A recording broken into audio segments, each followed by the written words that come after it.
Sitting alone on the balcony, watching the sun dip below the horizon, I realized something painful. Even surrounded by beauty, I had never felt more invisible. But then, he walked into my life and reminded me what it felt like to be truly seen. Hawaii was supposed to be my escape, a fresh start after the collapse of my 20-year marriage. For months, I had poured myself into the idea that this trip would heal me, that the endless sunsets and crashing waves would wash away the bitterness of my past.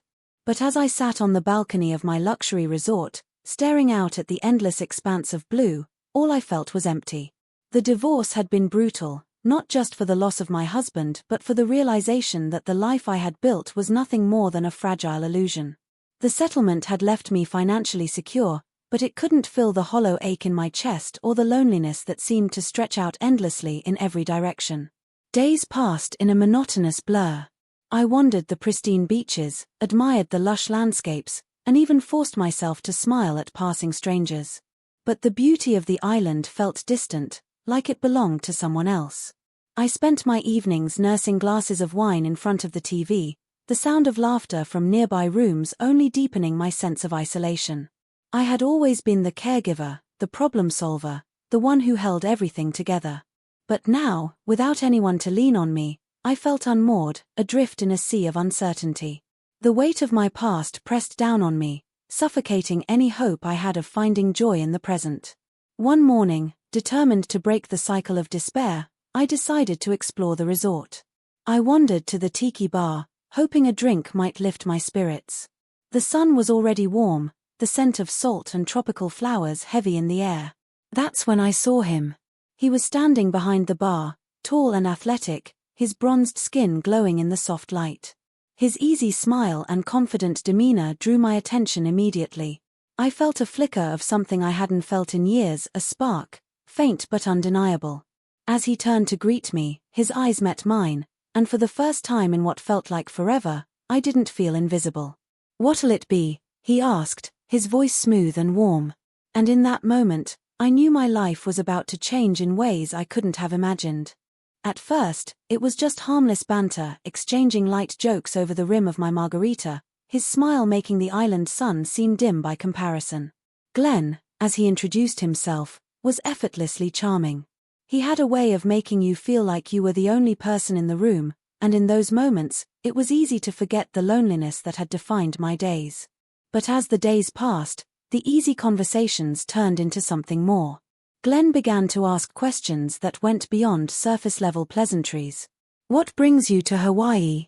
he'd ask, his gaze holding mine a little longer than necessary. At first, I brushed off his questions with vague answers, afraid to reveal too much of the hurt I was carrying. But there was something about him, his openness, his sincerity, that made it hard to keep my guard up. I started spending more time at the tiki bar, telling myself it was for the atmosphere or the view of the ocean. But deep down, I knew it was because of him. Every conversation felt like peeling back another layer, his easy laughter and soft words slowly chipping away at the walls I had built around myself. And yet, beneath the growing connection, a quiet unease began to stir. Glenn was younger than me, much younger. His confidence and carefree attitude seemed worlds apart from the baggage I carried. I told myself it was just harmless flirting, a game he probably played with all the tourists who crossed his path. But there were moments when his hand would linger just a second too long as he passed me a drink, or when his gaze would soften in a way that made my heart race, that left me questioning everything. One afternoon, as I sat at the bar, he leaned in close, his voice low. "You seem different from the others who come here," he said, his words tinged with something I couldn't quite place. "Like there's more to you than what you let on." His words hit a nerve, and for a moment, I felt exposed, as if he could see right through me. I laughed it off, deflecting with a joke, but the look in his eyes stayed with me long after I left the bar that day. Was I imagining things, or was there something more in the way he looked at me? The tension only grew as the days went on. Glenn's presence became a constant in my life on the island, his easy charm drawing me in even as my doubts kept pulling me back. One evening, as the sun dipped below the horizon, painting the sky in hues of orange and pink, he sat beside me at the bar, closer than usual. "You've been quiet today," he said, his tone gentle. "What's on your mind?" I hesitated, unsure how to answer. Part of me wanted to tell him everything, the pain of my divorce, the emptiness I had been trying to escape, but another part of me was afraid of what that vulnerability might lead to. Instead, I shrugged, offering him a faint smile. "Just enjoying the view," I said, avoiding his gaze. "Well," he replied, his voice soft, "for what it's worth, I think you're incredible." The words hung in the air, heavy with unspoken meaning. I felt my pulse quicken, a mix of exhilaration and fear coursing through me. Was this just a game to him, or was there something real in the way he looked at me, the way his presence seemed to fill the empty spaces I had been carrying for so long? As I lay awake that night, his words echoed in my mind, mingling with my own growing feelings and the nagging voice of doubt. I didn't know where this path would lead, but one thing was certain: Glenn had become more than just a distraction. And the thought of what might come next both thrilled and terrified me. The lines between harmless flirtation and something deeper began to blur, each moment with Glenn charged with an energy that neither of us seemed willing to acknowledge outright. I told myself it was innocent, that his lingering glances and playful smiles were simply part of his charm. But the way my heart raced when he leaned closer, the way his voice seemed to wrap around me like a warm breeze, told a different story. It was a quiet evening at the Tiki Bar, the usual crowd replaced by the soft hum of waves lapping against the shore. Glenn was behind the counter, his movements effortless as he mixed drinks for a small group of guests. When he spotted me sitting at the far end of the bar, his face lit up with a smile that felt like it was meant just for me. "Back again," he teased, sliding a freshly made margarita across the counter. "You're going to make me think I'm the highlight of your trip." I laughed, the sound surprising even to myself. "Don't flatter yourself," I replied, though the warmth in my voice betrayed me. "I'm here for the view." "Is that so?" he said, leaning on the counter, his hazel eyes locking onto mine. "Because from where I'm standing, the view's looking pretty great, too." My breath caught, his words sending a rush of heat through me. It was the kind of line that should have felt cliché, but the way he said it, soft, almost reverent, made it feel real. I looked away, my cheeks burning, but I couldn't stop the smile that tugged at my lips. The next day, I found myself lingering by the pool, hoping to catch a glimpse of him. When he finally appeared, carrying a tray of drinks with that same easy confidence, I felt a flutter of excitement I hadn't experienced in years. He spotted me almost immediately, his expression brightening as he made his way over. "Enjoying the sunshine?" he asked, setting the tray down and taking a seat beside me. "I am now," I said before I could stop myself. The words hung in the air between us, and for a moment, neither of us spoke. Then he laughed, the sound low and warm, and I felt a strange mix of relief and exhilaration. "You're something else, you know that," he said, his voice soft. "So are you," I replied, my heart pounding as I met his gaze. That evening, as the sky darkened and the resort quieted, Glenn invited me for a walk along the beach. The air was cool, the moon casting a silver glow over the water, and for the first time, I felt a sense of calm I hadn't known in years. We walked side by side, our conversation easy, though there was an underlying tension that neither of us could ignore. At one point, he stopped, turning to face me. "Randon," he said, his voice hesitant, "there's something I need to say." My heart skipped a beat, and I waited, unsure of what was coming next. "I know this is unconventional," he continued, his gaze searching mine. "But there's something about you. I can't explain it, but I can't ignore it either." I felt a rush of emotions, fear, excitement, confusion all colliding at once. "Glenn," I began, my voice trembling, whatever this is, it's complicated." "I know," he said, taking a step closer. "And I don't want to make things harder for you. But I can't pretend I don't feel this." His words broke something open inside me, the walls I had carefully constructed around my heart crumbling under the weight of his sincerity. Without thinking, I reached for his hand, the warmth of his touch sending a jolt through me. "Glenn," I whispered, tears pricking at the corners of my eyes, "I don't know what to do." "Then don't do anything," he said softly, his fingers brushing against mine. "Just let this be what it is." In that moment, the rest of the world faded away. The pain of my past, the fear of the future, it all dissolved, leaving only the two of us standing under the moonlight. When he leaned in, his lips brushing against mine. I didn't pull away. Instead, I let myself fall, surrendering to the connection that had been building between us from the moment we met. The kiss was soft at first, tentative, but it quickly deepened, a rush of passion and longing that left me breathless. His hands cupped my face, his touch gentle yet firm, and for the first time in years, I felt truly alive. As we pulled apart, his forehead resting against mine, he whispered, "You're incredible, Randon." Tears slipped down my cheeks, but they weren't from sadness. They were from the overwhelming relief of feeling seen, of feeling wanted. "So are you," I replied, my voice thick with emotion. The night stretched on, the boundaries between us dissolving as we gave in to the feelings we could no longer deny. For the first time in what felt like forever, I allowed myself to simply be, to feel, to live. And in Glenn's arms, under the endless Hawaiian sky, I found a piece of myself I thought I had lost forever. The night with Glenn was like nothing I'd ever experienced. Every touch, every whispered word, every shared glance felt like peeling away layers of pain and regret that had built up over years. For the first time in so long, I allowed myself to be vulnerable, to let go of the carefully constructed walls I had built around my heart. But as the sun rose, casting its golden light over the ocean, reality began to creep back in. Glenn was still asleep beside me, his chest rising and falling with each steady breath. I watched him, the peaceful expression on his face a stark contrast to the storm brewing inside me. The weight of what had happened pressed down on me, heavy and suffocating. I slipped out of bed quietly, wrapping myself in the robe hanging by the door. The events of the night before played on a loop in my mind, each moment filling me with equal parts exhilaration and guilt. Glenn was everything I hadn't known I needed, kind, attentive, and impossibly charming. But he was also much younger, and the line we had crossed felt impossible to ignore. As I stood by the window, staring out at the endless expanse of blue, I heard him stir behind me.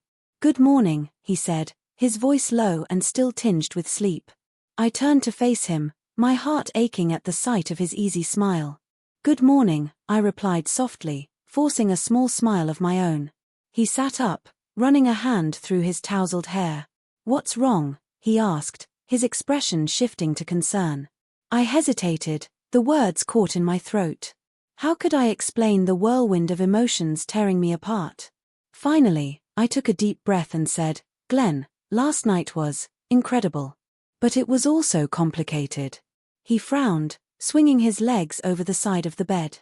"Complicated how?" he asked, his tone gentle but insistent.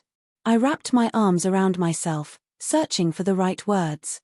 "You're young, Glenn. And I have so much baggage. This us, it doesn't make sense." He stood, crossing the room to stand in front of me. "Randon," he said, his voice firm but kind, "you keep saying that like it's a bad thing. But I don't care about your past. I care about you." His words hit me like a wave, the sincerity in his gaze almost too much to bear. "But what about your future?" I asked, my voice trembling. "You deserve someone who can give you everything, not someone who's still trying to piece herself back together. Don't you see?" he said, taking my hands in his. "You don't have to be perfect. I don't need you to have all the answers. I just need you to let me be there for you." Tears spilled down my cheeks, and I shook my head. "Glenn, I can't ask that of you. It's not fair." "You're not asking," he said softly, his thumb brushing against my hand. "I'm offering." For a moment, the room was silent, the only sound the distant crash of waves against the shore. I wanted to believe him, to let myself fall into the hope he was offering. But the fear of what came next was paralyzing. That fear came to a head later that day. As Glenn and I walked along the beach, hand in hand, we passed a group of resort staff on their break. One of the women, a young brunette with a sharp gaze, watched us intently, her expression unreadable. Glenn stiffened beside me, his hand tightening around mine. "Who is she?" I asked, my voice low. "No one," he replied quickly, his tone too dismissive to be believable. I stopped walking, pulling my hand from his. "Glenn, don't lie to me," I said, my heart pounding. He sighed, running a hand through his hair. "Her name's Rachel," he admitted. "She's my girlfriend." The words felt like a punch to the gut, leaving me breathless. Your girlfriend, I repeated, my voice barely above a whisper. It's not what you think, he said quickly. Things between us, they haven't been good for a long time. I was going to end it before I met you, but you didn't, I said, cutting him off. You let me think this was real, Glenn. You let me fall for you. I didn't mean to, he said, his voice desperate. I didn't plan for any of this, Randon. But I couldn't stay away from you. I turned away, my mind racing. The connection we shared, the hope he had given me, it all felt tainted now. I can't do this, I said, my voice trembling. I won't be the other woman. You're not, he said, stepping closer. You're so much more than that. I shook my head, tears streaming down my face. You don't understand, Glenn. I've spent my whole life trying to be someone's everything, only to end up with nothing. I can't go through that again. For a moment, he didn't say anything. Then, quietly, he said, I'm sorry, Randon. For everything. I nodded, unable to meet his gaze. I think you should go. As he walked away, a part of me wanted to call him back, to tell him we could figure it out. But the pain in my chest told me otherwise. This wasn't a storybook romance. This was real life, messy and complicated and heartbreaking. That night, as I packed my bags, I felt a strange sense of closure. Glenn had reminded me of something I had long forgotten, that I was capable of feeling, of wanting, of living. And while our story hadn't ended the way I'd hoped, it had given me something I hadn't had in years, a reason to believe in the possibility of happiness.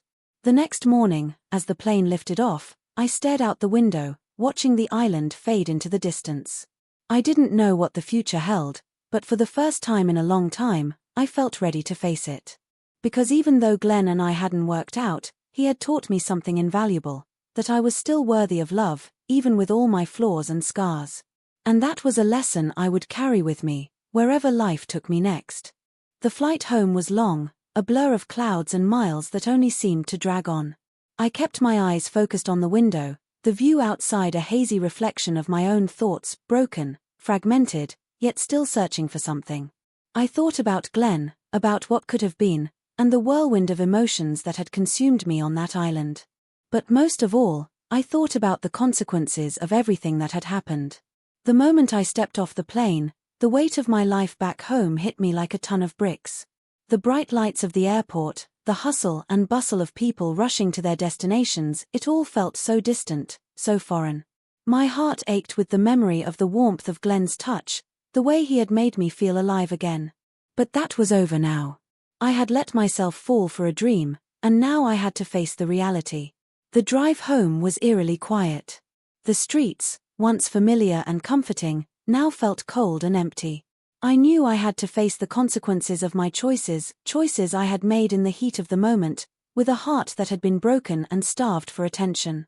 I had allowed myself to believe that Glenn could be something more, something real.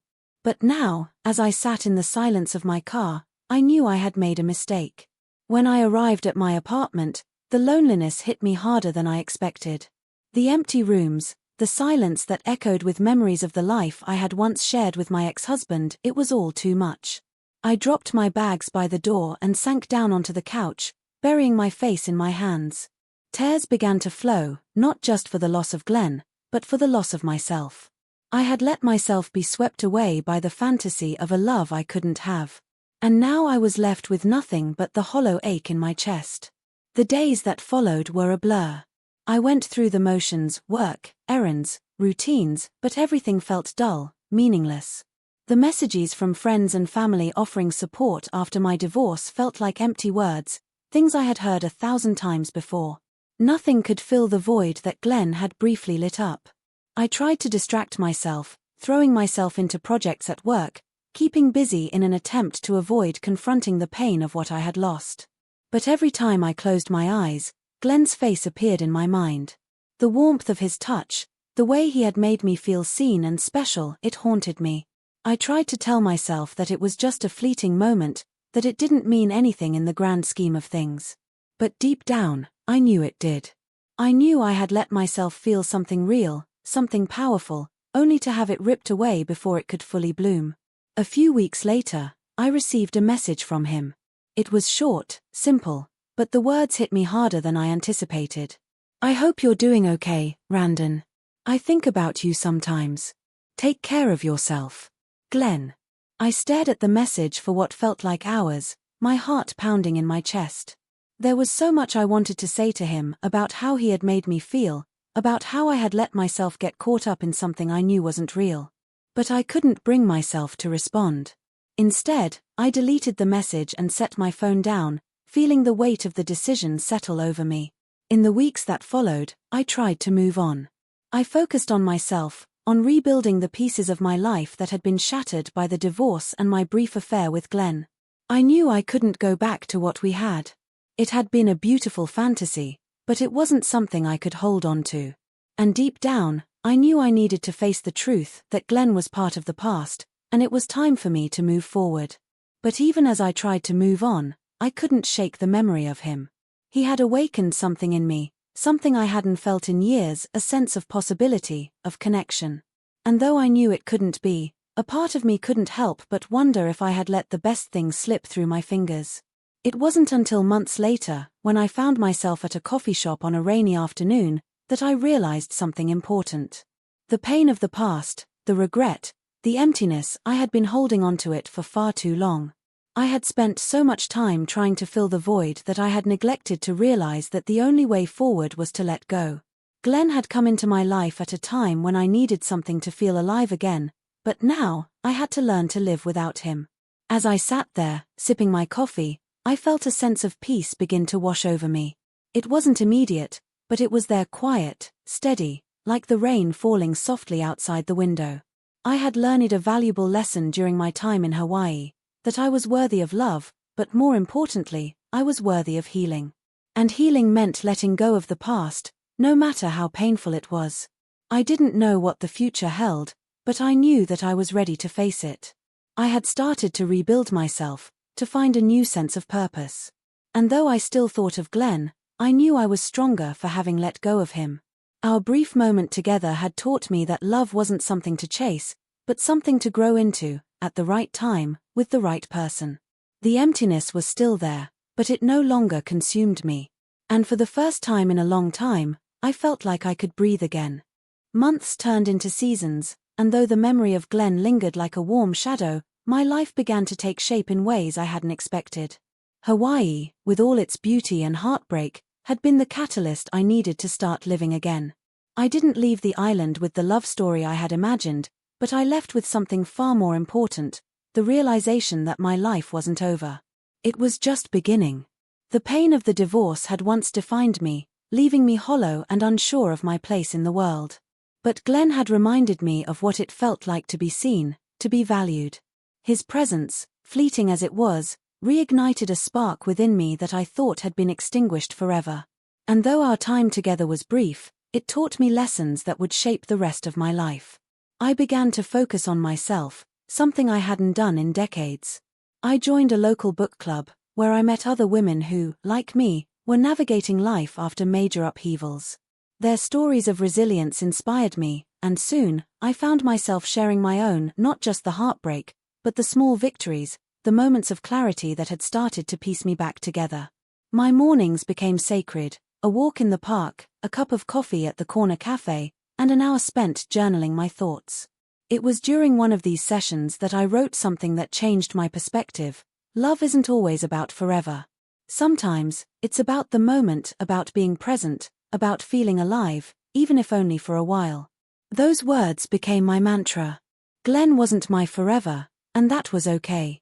What he gave me was far more profound. He reminded me that I was capable of loving and being loved, flaws and all. And in doing so, he helped me heal in ways I didn't realize I needed. The memory of that Hawaiian sky, the warmth of the sand beneath my feet, and the sound of Glenn's laugh, all of it became part of me, not as a source of longing but as a reminder of the beauty life holds when you're willing to take a chance. I began to volunteer at a local community center, helping women who had faced similar struggles. Guiding others through their pain and watching them find their strength became a source of profound fulfillment. Each story I heard, each smile I saw, reminded me of how far I had come and how much I had to offer. One afternoon, while helping organize a charity event, I caught a glimpse of myself in a mirror. The woman staring back at me was different from the one who had arrived in Hawaii all those months ago. There was a lightness in her eyes, a quiet confidence that had been absent for years. I smiled, not out of vanity but out of pride. I had found my way back to myself. Every now and then, I would think about Glenn. I wondered if he had moved on, if he had found happiness with Rachel or someone else. I hoped he had. He deserved to be happy, just as I did. And though we would never cross paths again, I knew he would always hold a special place in my heart. As the seasons changed, so did I. The pain of the past became a distant memory, replaced by the joy of discovering who I was beyond the roles I had once played. I wasn't just a wife, a mother, or a divorcee. I was a woman with dreams, with strength, and with the courage to face whatever came next. On a cool autumn evening, as I sat on my porch watching the leaves fall, I felt a sense of peace I hadn't known in years. Life wasn't perfect, and it never would be. But it was mine, and that was enough. The journey wasn't about finding someone to complete me, it was about learning to be whole on my own. As I sipped my tea, a thought crossed my mind, one that brought a quiet smile to my lips. Love doesn't always come wrapped in a perfect package. Sometimes, it's the lessons we take from it, the strength it gives us to move forward, that matter most. And with that thought, I closed my eyes, letting the crisp air wash over me. I didn't know what the future held, but for the first time in a long time, I was ready to embrace it. Because life wasn't about the endings, it was about the journey. And mine was just beginning. Have you ever experienced a moment that changed your perspective on life? Share your thoughts in the comments below, I'd love to hear your stories. Don't forget to like this video if it resonated with you and subscribe to our channel for more heartfelt tales of resilience and transformation. Stay tuned for our next story, it's one you won't want to miss. Let's continue this journey together.